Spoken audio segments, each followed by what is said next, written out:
Honestly, it's not going to take long. So I take a week for training. Let's triple it. I take 3 weeks for training. The pay was a lot less. Sorry, we don't pay our guys $668 an hour. All right, But so a lead is where, when, why, and their where is somewhere outside of their house, right?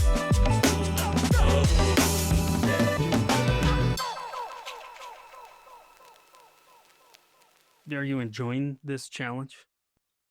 I regret it every day. Yeah. No, literally, I wake up every day and I'm like, why did I commit to doing this? But my bank account likes it. Okay, all right. So well, that's good. I think that's where my question is going. Is why do you keep doing it? Yeah, I mean, committed to it, put it on social media, really dug into it, committed to it, and I am enjoying it. It's one of those things though of first 5 conversations suck. It's just warming up, and then you're like, oh, okay, this isn't bad. Yeah, you could do this forever.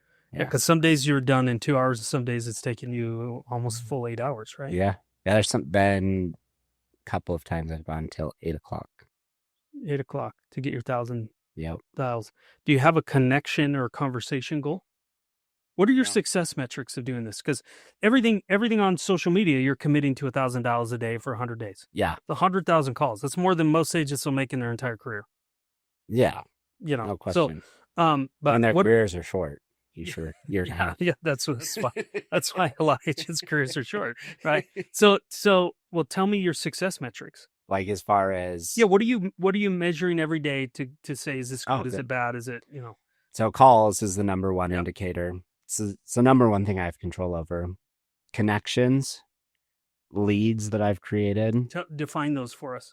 Connection is anybody, even if it's a wrong phone number? Yeah, because as long as I'm like, hey, this is Kent with XYZ Realty. Okay. So they know who I am, where I'm from. And if they hang up, that's a response. That's just as good of a response as like, oh, no, I'm not interested. Please take me off your list. It's just a quicker. Well, it doesn't waste your time. What a great mindset. I love those people, man. Yeah. They are not there to waste my time at all. And I'm like, cool. See, next. So connections or contacts, and then leads created, appointments set, listings taken. Okay, so leads created is what? So a lead is where, when, why, and their where is somewhere outside of their house, right? Right. Their when is within the next 12 months. Okay. And they have a really good reason as to why they're waiting that long for me to follow up with them. So that could be work. Yeah. So it has to be so it's not just a leads created, it's qualified lead. Correct. Because some people are going to count any conversation as a lead. Yeah. Or a contact, but you're saying, hey, I and these are people then you're putting into a CRM for nurture and follow up. Yeah, I was telling Allison, I created like 50 leads my first week or two, but they weren't qualified leads. And as I started calling them, I was like, man, I'm wasting so much time. Like I'm taking 2 calls, what I should just do in 1. So now I dig a little bit deeper into like, why sell? Yeah. It's a great area. I mean, you have to have a really good reason as to why you would think about selling. Tell me about that reason. Yeah. And then it has to be a life event. Death, divorce, job change, growing family. Yeah. Interesting. Okay. So you're qualifying lead with time frame and where, and you're counting that and you're putting it into a CRM. What's your CRM? Follow Up Boss. Follow Up Boss. Yep. And you're using the REDX integration to dump them in once they. Yeah. What do you have set up when you have the integration with Follow Up Boss? You make contact. You qualify them. Why not? I have 2 questions. First is, why not just dump anybody in your Follow Up Boss for nurture and follow up? I mean, I guess you could, and see who falls out. But I mean, it seems like a really big waste of resources and time and effort. Yeah. I really only want qualified people in there, and then it's easy to trash them and delete them. And not only that, Mike Ferry says this all the time. You don't want your bad leads to cover up your good ones. Yeah, I think there's a vanity metric in how many people are in our follow-up system. Yeah. And this hasn't always been like this. I've been in the industry for 2 decades now. But it seems like in the growth of internet leads and the ability to purchase leads, then there became this vanity metric where people would be really stoked about how many people were in their database. Yeah. But I keep going over this, and people maybe didn't read the study, but NAR did a study, and the internet leads have a 0.2% conversion over a 24-month sales cycle. Really? Right? Your average neighborhood has a 3% turnover rate, Yeah. and you're talking about 0.2% conversion over 24 months.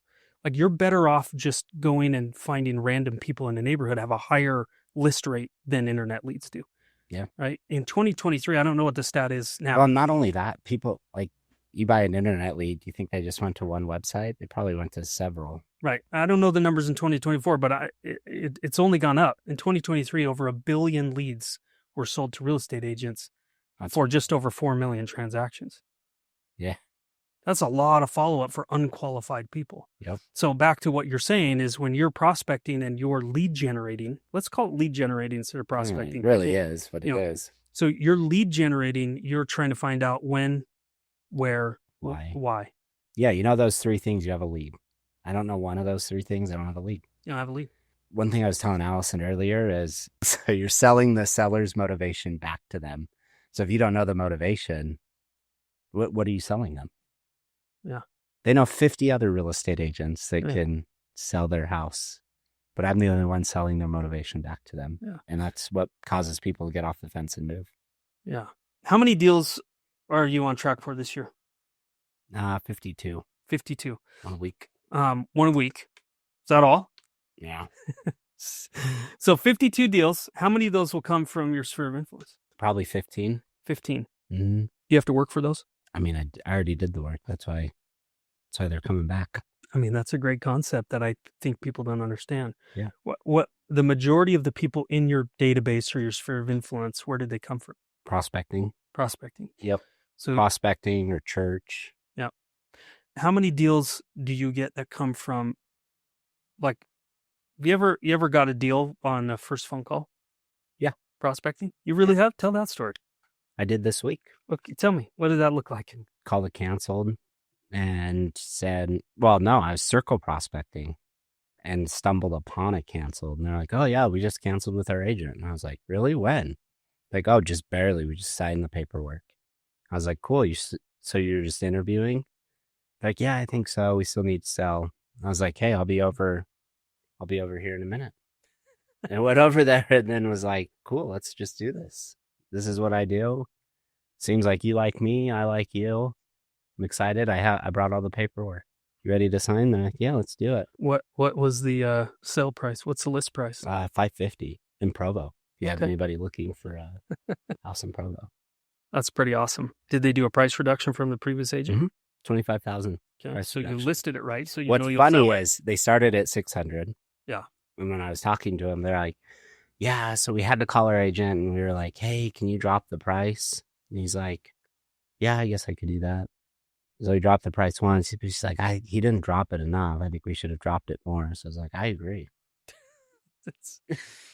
So it's wild. But, here's the stat. Do you know how many people are here in Utah? 3.5 million, according to ChatGPT. Sure. Okay. There's 10,000 homes on the market right now, which statistically means every 350 people I talk to, I should have one of those opportunities of come list me. But if I'm talking on the phone for 2 hours a day, how long is it going to take me to hit that 350? Yeah. A long time.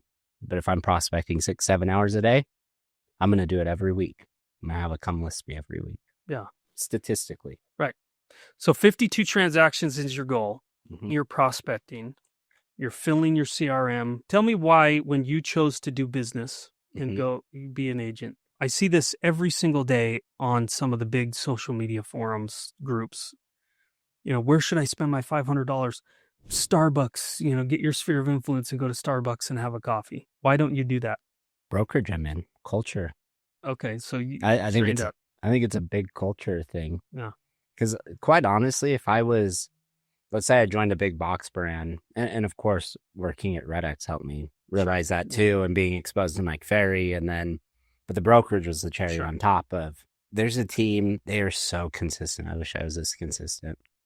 They're so consistent at prospecting, so consistent with their script, so consistent with what they're saying. They blow everybody else out of the water in our brokerage. And what's funny is I'm always like, I'm a millennial, so I have like this urge to have instant gratification. Sure. And I think a lot of agents do as well, but you don't get instant gratification in this business. Yeah. You're 6 months before you get any sort of deals typically. And some people are like, well, I got in the business and had business right away. It's like, good, because you probably got on the phone and went and found those people. Yeah. But Well, most people don't have 6 months of savings to outlast that storm of sitting there and waiting. if they don't and they still want to make a go at the business, I mean, you're going into this new challenge doing 1,000 dials a day for 100 days with a tremendous amount of experience and skills training. Mm-hmm. But if I started now, never prospect, brand new agent, you know, how many days before I start to perfect my script if I'm doing 1,000 dials a day? Honestly, it's not going to take long. So I take a week for training. Mm-hmm. Let's triple it. I take 3 weeks for training, and then I start doing that. Tell me some of your daily stats. You're talking to about what, 60 to 100 people a day? Probably 65 on average. Okay, 65 people. How many appointments are you setting? One a day. About one a day. Mm-hmm. So 5 appointments a week. How many of those? Cancel, typically. Two cancel. So 3 appointments go through. How many listings are you getting from those? So some of them are being pushed out. So I think we've taken 7 in 22 days. 7 listings in 22 days. Mm-hmm. This is crazy. So there's people, posting, I need a second job. I need to do something different. But if they would just do what you're doing. Well, here's the stat. I made a little tracker. I'll tell you how much I've made per hour prospecting. Assuming these 7 go through. Yeah, assuming these all sell, which let's say they should. We've priced them right. 7 listings in 22 days. Yeah, so right now, $668 per hour that I'm prospecting, $64 a contact is what I'm making. $64.10 for everybody that tells me to F off. But No, I want to make the calls. You're right. Well, it's funny because when I worked here and got on the phone every day, there's never once in my mind that I thought I'm going to show up today and I hope that I have the courage to get on the phone. Like it was just my job. Right. So I did. I got on the phone. The pay was a lot less. Sorry, crowd. But yeah, sorry, we don't pay our guys $668 an hour. All right, so the pay was a lot less. Yet the struggle is a lot more in real estate to get on the phone. One thing I've discovered more than anything else in this challenge is the scariest thing about getting on the phone is the unknown. You do this enough, you know everything that's coming to you. It's just a different person that's giving it to you. So you stop caring. That phone fear and anxiety goes away because you're like, oh, someone told me I've heard that 15 times this week. I don't care. Yeah. Next. Yeah. And you're calling everybody. You're calling expireds, FSBOs, everybody. Who's the easiest person to call? Meaning they're not yelling and cursing at you like some expireds. Circle prospecting. How many deals do you get from circle prospecting? What can people realistically, expect from circle prospecting? I think every 100 calls you'll get a lead, like a qualified lead. And then depending on how well you follow up with them, will determine if you get them or not. But again, if you're making a lot of calls, then you should be stricter on what you count as a lead. Yeah. If you're making very few calls, you should be more liberal on what you're counting as a lead.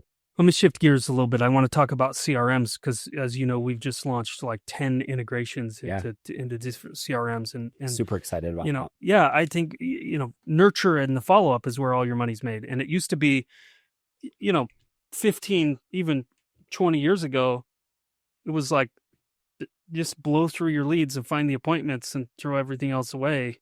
I mean, even 5 years ago, right? I mean, that was kind of the prospecting mentality. And right now it's how many people can I add to my sphere of influence to help me automate and augment my follow-up and nurturing, to turn these people into deals. We did some math, and this is pretty crazy, but the average turnover rate in America is 3%.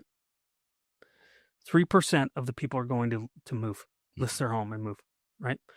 And if I look at that and I go, okay, well, that means if I have 1,000 people in my database, which most people don't, the average database is about 300.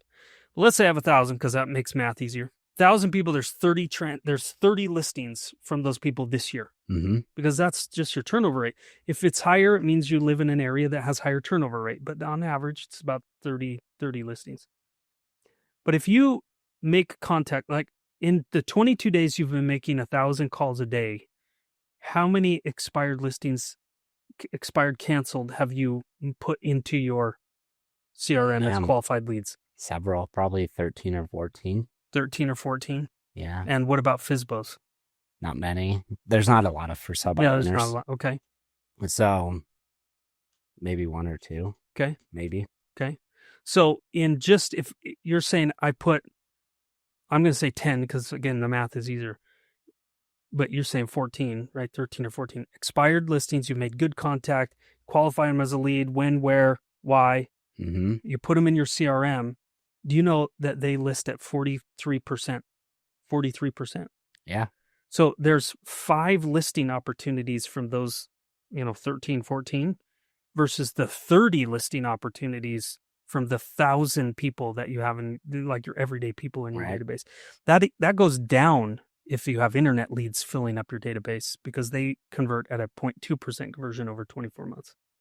I say that a lot, like in a lot of podcasts and a lot. I would say, because it's crazy to me that people spend so much money for such a low conversion rate. Yeah. But that's crazy. You just still have to make the call, and it's still essentially just as cold. Like, they still have equal amount of realtors calling them. Yep. It's still, they don't know you. No. It's not like they clicked on you and like, oh man, look at that beautiful bald head. I'm going to click and talk to that guy. Like, it's still a semi-cold call. Yeah. The only difference is if given someone permission for you to reach out to them. Yeah. Where expireds, it's kind of unexpected. Yeah. I will say this, though. People that are chasing after expireds usually have a higher skill level. Yeah. So really easy to get an appointment, really a lot harder to convert. Interesting. But I'm just talking about opportunity. Yeah, opportunity. I mean, if I could fill my database with 1 million people that are 17, 18 years old, and I'm not going to sell a lot of homes. Yeah. Right. And we got to get away from this idea that I need to get there's a few coaches out there that are talking about, well, you just need to get this many people in your database, and there's your business. You're going to do 100 transactions a year. Maybe. Yeah. But if I have 100 expired listings that I've qualified and put into my, that's 43 listings. 43 listings are going to come out of those 100 people. Yeah. Now, whether they list with you or not, that's how well you nurture and follow up and use your CRM. But you're talking 1,000 people for 30 or 100 people for 43. Yeah. So the fact that you're making these contacts, you're putting them in there. How long? You've 7 listings in 22 days. How long do you anticipate that to start to go up as your nurturing starts to? I think it'll go way up. Here's the funny thing. Okay, I've taken these listings. Here's the bad side of cold calling, though, and getting listings really fast, is you've had zero chance to build any credibility with these people. So when you go for a price reduction, when you talk to them about numbers and stats, they think that the only thing that you are trying to do is screw them. Yeah. Like, you were some shady car salesman person, where if you're nurturing these people and calling them, and then they list 2 or 3 months from now, they know that you're data driven and not emotion driven. And so when you're like, hey, the market has spoken. So one thing that we'll do is we'll be like, hey, you're in front of your computer, Curtis? Yes. Awesome. Hey, pull up your address really quick. Okay, got it. Do you see how many searches came up with your address on Google? Thousands, right? Yep. You're everywhere, all over the internet. So would you agree that every buyer that's looking for a house like yours is probably seeing it? Yes. So all the buyers are seeing it, yet we haven't had any showings. We haven't had any offers. So what do you think the common denominator is? Your price. You're not doing enough. Yeah, they're rejecting your price. Your home's out there. Right. It's marketed everywhere. So we have 2 decisions to make. We can ignore the market and what they're telling us and just try to barrel forward, or we can listen to it and drop your price. But again, with these new ones, because I'm having these issues right now with these new ones, is as much as I future paced them, pre-framed them of this is what the market's going to do, there's still that little bit of, I don't know that I trust you. Yeah. Where if you have an opportunity to nurture them, which is why you should be good at, and not letting some AI nurture them for you. Yeah. You doing it personally, it creates that trust in you. Yeah. And those houses are actually going to sell and not expire again. Yeah. Because they're going to listen to you. Fascinating. Mm-hmm. Very cool.